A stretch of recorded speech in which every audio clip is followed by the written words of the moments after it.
सती सुलोचना की कथा। सुलोचना वासुकी नाग की पुत्री और लंका के राजा रावण के पुत्र मेघनाद की पत्नी थी। लक्ष्मण के साथ हुए एक भयंकर युद्ध में मेघनाद का वध हुआ। उसके कटे हुए शीश को भगवान श्री राम के शिविर में लाया गया था। अपने पति की मृत्यु का समाचार पाकर सुलोचना ने अपने ससुर रावण से राम के पास जाकर पति की शीश लाने की प्रार्थना की, किंतु रावण इसके लिए तैयार नहीं हुआ। उसने सुलोचना से कहा कि वह स्वयं राम के पास जाकर मेघनाद का शीश ले आएं, क्योंकि राम पुरुषोत्तम हैं, इसीलिए उनके पास जाने में तुम्हें किसी भी प्रकार का भय नहीं करना चाहिए। रावण के महापराक्रमी पुत्र इंद्रजीत मेघनाद का वध करने की प्रतिज्ञा लेकर लक्ष्मण जिस समय युद्ध भूमि में जाने के लिए प्रस्तुत हुए, तब राम उनसे कहते हैं, लक्ष्मण, रण में जाकर तुम अपनी वीरता और रणकौशल से रावण पुत्र मेघनाद का वध कर दो। इसमें मुझे कोई संदेह नहीं है, परंतु एक बात का विशेष ध्यान रखना है कि मेघनाद का मस्तक भूमि पर किसी भी प्रकार न गिरे, क्योंकि मेघनाद एक नारी व्रत का पालक है और उसकी पत्नी परम पतिव्रता है। ऐसी साध्वी के पति का मस्तक अगर पृथ्वी पर गिर पड़ा तो हमारी सारी सेना का ध्वंस हो जाएगा और हमें युद्ध में विजय की आशा त्याग देनी पड़ेगी। लक्ष्मण अपनी सेना लेकर चल पड़े। समरभूमि में उन्होंने वैसा ही किया। युद्ध में अपने बाणों से उन्होंने मेघनाद का मस्तक उतार लिया, पर उसे पृथ्वी पर नहीं गिरने दिया। हनुमान उस मस्तक को रघुनंदन के पास ले आए। मेघनाद की दाहिनी भुजा आकाश में उड़ती हुई उसकी पत्नी सुलोचना के पास जाकर गिरी। सुलोचना चकित हो गई। दूसरे ही क्षण अत्यंत दुख से कातर होकर विलाप करने लगी, पर उसने भुजा को स्पर्श नहीं किया। उसने सोचा, संभव है यह भुजा किसी अन्य व्यक्ति की हो। ऐसी दशा में परम पुरुष के स्पर्श का दोष मुझे लगेगा। निर्णय करने के लिए उसने भुजा से कहा, यदि तू मेरे स्वामी की भुजा है तो मेरे पतिव्रता की शक्ति से युद्ध का सारा वृत्तांत लिख दे।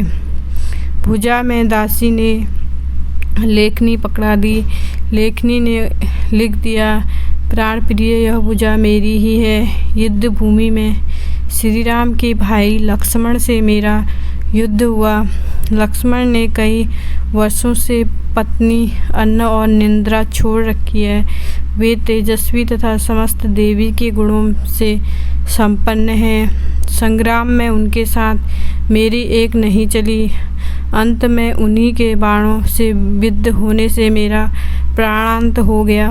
मेरा शीश श्री राम के पास है। पति की भुजा लिखित पंक्तियां पढ़ते ही सुलोचना व्याकुल हो गई।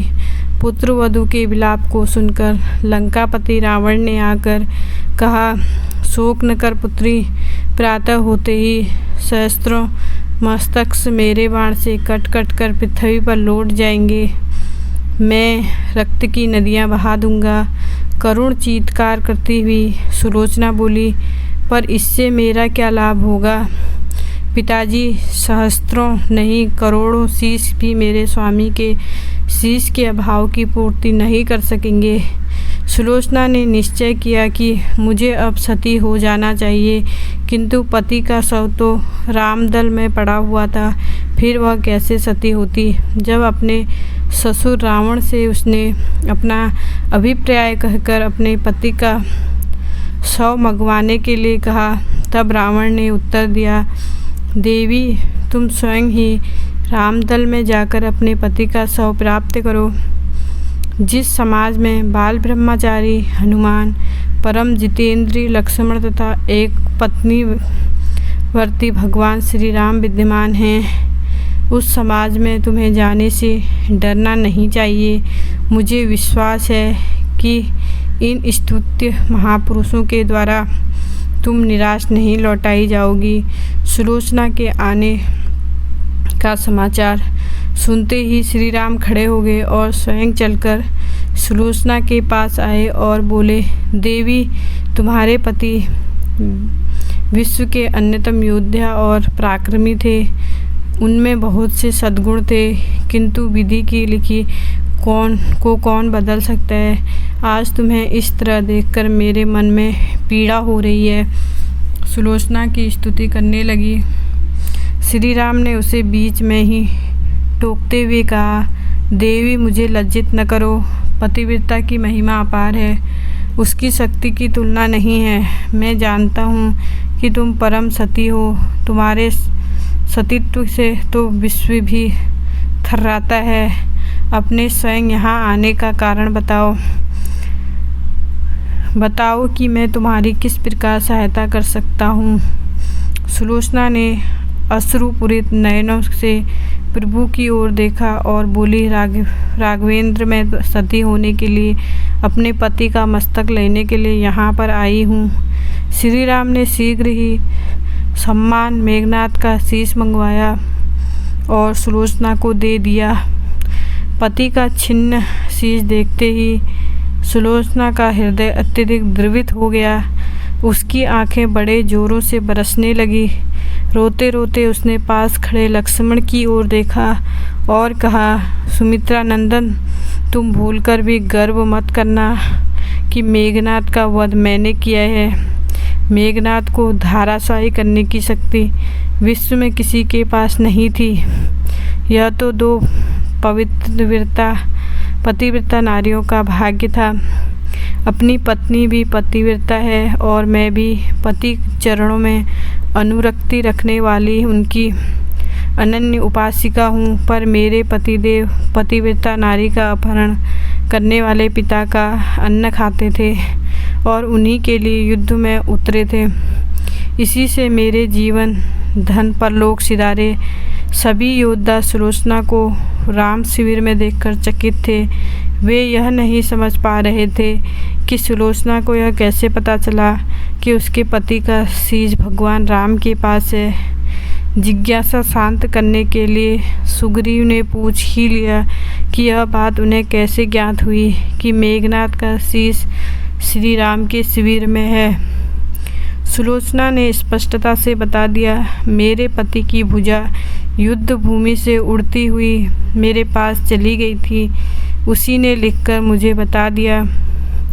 व्यंग भरे शब्दों में सुग्रीव बोल उठे, निष्प्राण भुजा यदि लिख सकती है, फिर तो यह कटा हुआ सिर भी हंस सकता है। श्री राम ने कहा, व्यर्थ बातें मत करो, मन करो मित्र।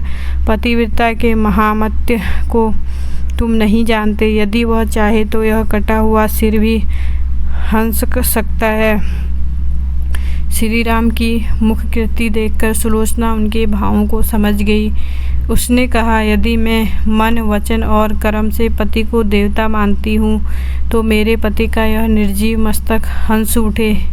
सुलोचना की बात पूरी भी नहीं हुई थी कि कटा हुआ मस्तक जोरों से हंसने लगा। यह देखकर सभी दंग रह गए। सभी ने पतिव्रता सुलोचना को प्रणाम किया। सभी पतिव्रता की महिमा से परिचित हो गए थे। चलते समय सुलोचना ने श्री राम से प्रार्थना की, भगवान, आज मेरे पति की अंत्येष्टि क्रिया है और मैं उनकी सहचरी उनसे मिलने जा रही हूँ, अतः आज युद्ध बंद रहे। श्री राम ने सुलोचना की प्रार्थना स्वीकार कर ली। सुलोचना पति का सिर लेकर वापस लंका आ गई। लंका में समुद्र के तट पर एक चंदन की चिता तैयार की गई। पति का शीश गोद में लेकर सुलोचना चिता पर बैठी और धधकती हुई अग्नि में कुछ ही क्षणों में सती हो गई। अगर आपको हमारी ये वीडियो पसंद आए सती सुलोचना के बारे में तो कमेंट बॉक्स में ज़रूर बताएं। Thanks for watching. Like share subscribe करना ना भूलें।